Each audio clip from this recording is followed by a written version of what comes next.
Good evening, it's 8 o'clock. A day after the arrest of 22-year-old climate activist Disha, now arrest warrants for two more people, lawyer, activist and another person whose email apparently was from where the toolkit was made. The police say all three drafted, edited and shared the toolkit. The action plan for January 26th was laid out in this toolkit, they say. Nikita's lawyers say we don't even have a copy of the FIR. And the government and BJP take on the opposition over the arrest. Haryana minister tweets eradication of all those with anti-national thoughts like Disha. Meanwhile, the opposition says this is like an emergency, an attack on democracy. COVID isn't over yet. Cases rise in Maharashtra. The state crosses 4,000 cases. In Mumbai is over 600. And after Gujarat, the chief minister collapses on stage.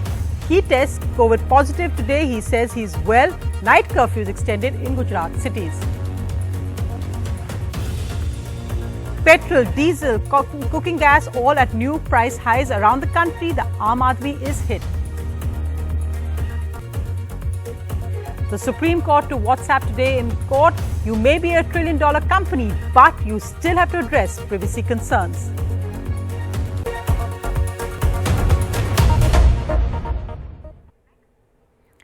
Our lead story tonight, the day after the arrest of 22-year-old climate activist Disha Ravi, the police today outlined what they claimed was the conspiracy behind the toolkit, which international climate activist Greta Thunberg tweeted. There are now arrest warrants against two more young activists. The police say that all these people were on a Zoom call and the plan, the conspiracy for January 26th violence was laid out in this toolkit. It was laid out here. However, outrage is growing over the manner of this young activist's arrest and whether she should have been arrested at all. The viral image of 22-year-old Disha Ravi being produced in a Delhi court is at the center of rising outrage. From opposition leaders to public figures. In this regime, Mahatma Gandhi and Tilak would have been in jail. This government vehicle came here at about 1 p.m. with two officials in it.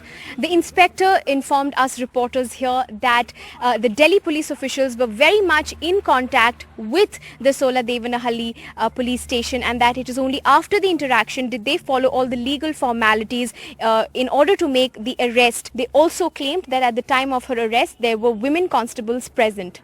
They use their leverage. But they did not, contrary to legal precedent, get permission from a local court. The Delhi High Court in a 2019 order has said that endeavour should be made to obtain transit remand after producing the arrestee before the nearest magistrate, unless exigencies of the situation warrant otherwise. Questions also over why her own lawyer, the Delhi-based Abhinav Sekhri, could not be present while she was produced in court and instead was given a stand-in government lawyer. There is this cat and mouse game which constantly happens between the police and defense counsels, where defense counsels are never really informed about the time and place where the production will take place. It has several hyperlinks. The police, however, claim they have evidence against Disha and the other two that they are on the hunt for. Mumbai-based lawyer Nikita Jacob and Beat-based activist Shantanu Muluk, an engineering graduate. Both are involved in the global climate movement Extinction Rebellion. Nikita, who police say is missing, has sought anticipatory bail. The police say that all three were crucial in the drafting, editing and sharing of a toolkit document for the farmers' protests. Disha shared this document with Greta Thunberg, climate activist, who then tweeted it. But questions remain, however, on how a document which talks of petitioning local politicians and having a Twitter storm amounts to sedition. The police don't appear to have clear answers, pointing mainly to the involvement of the Canada-based organization Poetic Justice in putting together the toolkit. The founder of Poetic Justice, Mo Dhaliwal, has professed his support of Khalistan. Hence, the police claim the India-based activists are supporting a Khalistani agenda. The agenda was being pushed by Poetic Justice Foundation and its founders Mo Dhaliwal and others. Also today, a new twist, a claim of an ISI link. Peter Frederick एक ऐसे व्यक्ति हैं जिन्होंने इस plan को बनाया है कि ये हैशटैग किस तरह से रन करने हैं, इसमें किसको टैग करना है और किस प्रकार से इसको आगे बढ़ाया जाए. Now held at the cyber cell in Dwarka, Delhi, Disha is being questioned. With Sonakshi Chakravarti, Pooja Arya and Azam Siddiqui, Meher Pandey for NDTV. And it's now become a vitriolic battle with senior ministers tweeting against this young climate activist. Anil Vij, Haryana minister, has tweeted that all those who have anti-national thought like Disha Ravi should be eradicated or exterminated. Twitter in fact sent him a notice but then said that his tweet hasn't violated their laws. Also, General Secretary in the BJP, BSE Sensex, has also tweeted against Disha Ravi, just one of many other ministers and BJP leaders, Sambit Patra, saying that this is all part of the Tukre gang. But the opposition, main voice of the opposition, have come together to say that sedition is not dissent, speaking out is not a crime. Arvind Kejriwal saying that she should be released. She only supported the farmers. And Priyanka Gandhi Vadra and also West Bengal Chief Minister Mamata Banerjee all saying this is not democracy.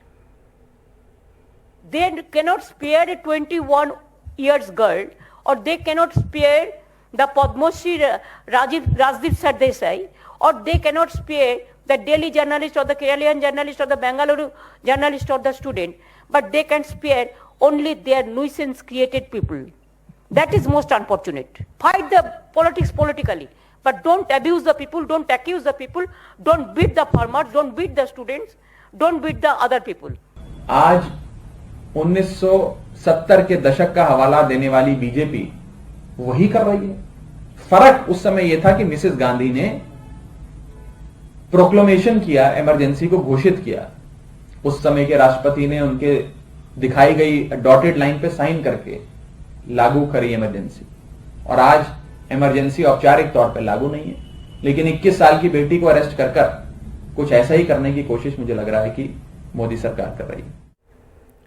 And the spectacle perhaps of the government, the state, powerful ministers, powerful politicians tweeting against a 22-year-old brings to mind something that happened 3 years ago. And joining me this evening is Gurmeher Kaur. We all remember her as an LSR student who, after she came out with those posters for India-Pakistan peace, was brutally trolled, called anti-national. Ministers tweeted against you.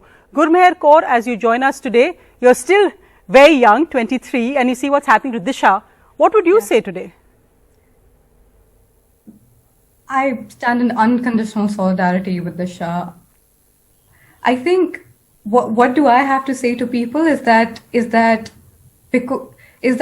it began with these BJP IT cells trolling, and we normalized it. We accepted it. We said that these people are anti-national. So what if they're young students, right? It started with just trolling and harassing and demonizing, and today the same government is using state power and jailing young students. We've in the last 3 years we've just gone from bad to worse, and it's because we've allowed it. As citizens, we've accepted it, and one has to step up and question what's happening in the country. No, and in fact, because being called anti-national, as you said, on Twitter, and now we're seeing that these activists, Disha is facing sedition charges. We saw what happened last week when journalists like Mrinal Pandey, Rajdeep Sardesai and MP also faced sedition charges. Basically mean that you're conspiring against your country. It's got a life imprisonment if you're found guilty. So it's actually gone from that brutal troll online space to actually being charged by police. So, the Delhi police is the premier police of the country. Tell us about what it was like for you when you had put on what you thought was a harmless gesture of peace. Did you expect the scale of what you would face? How did you and your family actually face it? Absolutely not. I think at that point you could say whatever you wanted to say.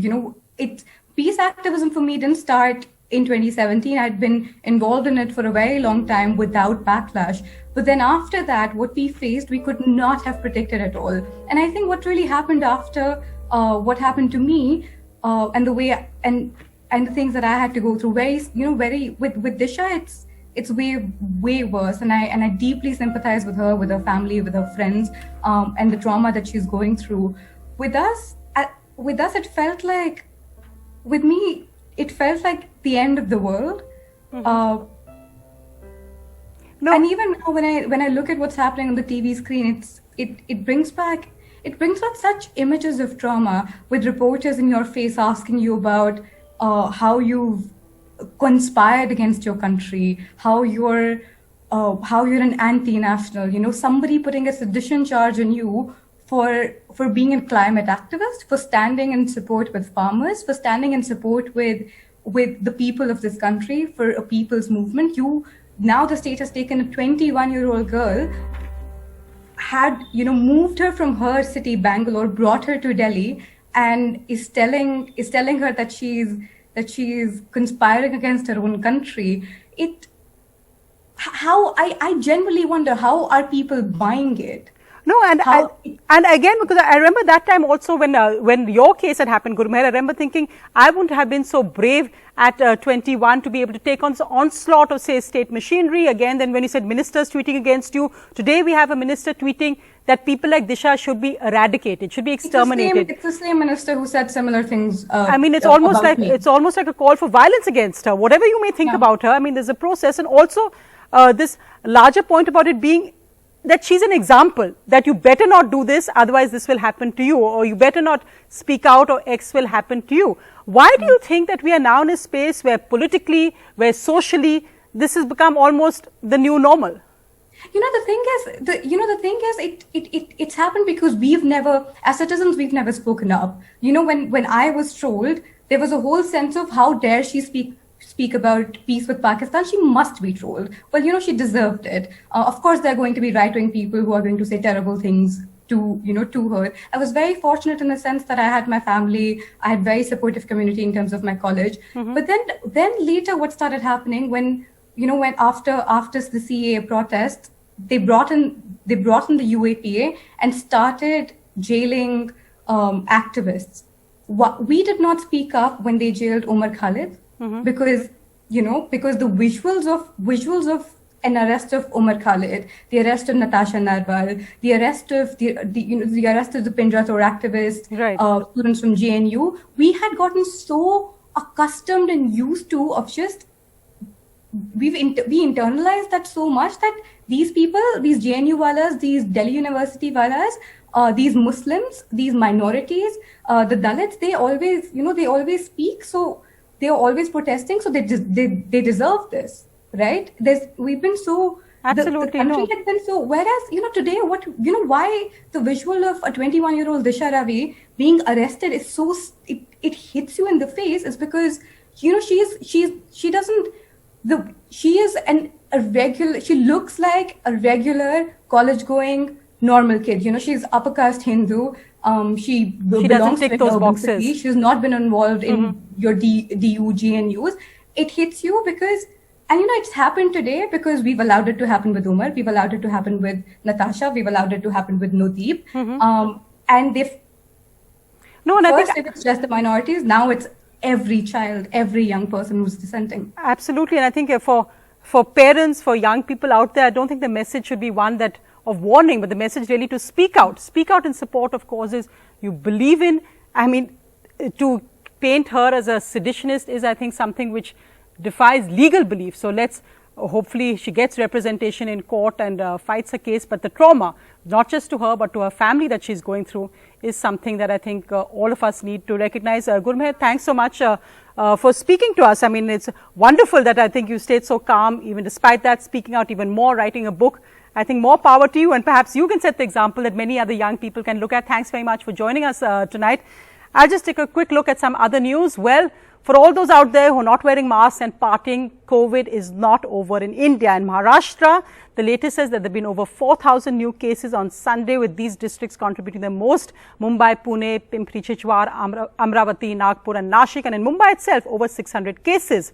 Also, of course, besides in Maharashtra, worries in Gujarat as well, after these dramatic visuals we saw of the Gujarat Chief Minister Vijay Rupani, who collapsed yesterday on stage. Now news out that he's tested positive for COVID.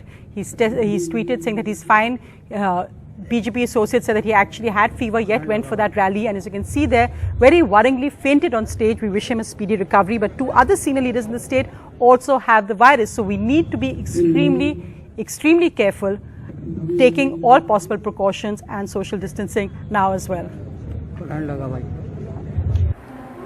In the last 15 days of Mumbai's local train resuming, the city has seen COVID cases rising, crossing 600 after a month. The weekly average rising to over 600 daily cases from 400. Covid positive के cases में बढ़ोतरी कुछ हद तक हुई है, 10%, 12%। इसमें 4-5 कारण बताए जा सकते हैं, जैसे अब फॉरेन ट्रैवलर का जो आने की जो संख्या है उसमें काफ़ी बढ़ोतरी हुई है। लोकल ट्रेन भी शुरू है, उसका भी कुछ न कुछ परिणाम जरूर हुआ है। For the past 5 days, cases have risen sharply in Maharashtra. Cases in the state have crossed 4,000 plus after almost 40 days. Districts contributing to this rise are Mumbai, Pune, Pimpri-Chinchwad, Nashik, Nagpur, Amravati. Amravati appears the worst hit in the pace of infection. The latest tally of 430 daily cases is a 7-fold rise in just 15 days. Its active cases have jumped to over 2,800 from under 400 a month ago. New curbs on crowds have been imposed until February 28. More than 5 people can't gather at a spot. School, colleges, rallies are not allowed. ट्रेनच्या developments आहेत किंवा कुठेतरी आपल्या एखाद्या pockets मध्ये काय spike काय विशेष कारणामध्ये झालेली आहेत का, सो असं काय हवामान मध्ये परिवर्तन आहे किंवा असं काय विशेष इश्यूज आहेत का. So once this NI Pune report will come, त्यानंतर आपल्याला जास्त याच्याबद्दलची you will be able to explain. Worryingly, as cases rise, Maharashtra's vaccination rate is 53% compared to the national average of over 68%. But the pace has picked up since last week when it was just 48%. Although the vaccination process has begun, but the rise in cases is a serious concern. And if protocols are not followed properly, then Maharashtra could once again see a swelling up of cases which could force the authorities to take stricter action. In Mumbai with camera person Rajendra Dayalkar and Sanjay Mandal, this is Purva Chitnis for NDTV. And well, bad news for the Aam Aadmi across India. The latest figures show that petrol, diesel prices and cooking gas prices are now up as well. Petrol prices crossing 95 a litre in Mumbai, above 90 a litre in Chennai, Kolkata. They're near 90 in Delhi. Diesel rates also above 80 per litre in Mumbai, Chennai, Kolkata. Fuel prices the highest in Mumbai amongst metros, though in Madhya Pradesh petrol has crossed 100 rupees. Petrol up 20 rupees per litre, 26% since the lockdown began. Diesel up 19 rupees a litre since the lockdown began. But one thing that we can see that fuel prices aren't impacting is the Sensex. The Sensex has now closed above 52,000, surging 609 points today, closing above 52,000 for the first time. The Nifty gaining 151 points, closing at 15,314 for the first time. Banking, financial services led the gains. And let's just look from the 1st of January till today how fast the Sensex has gone from 47,980 to 52,000 today.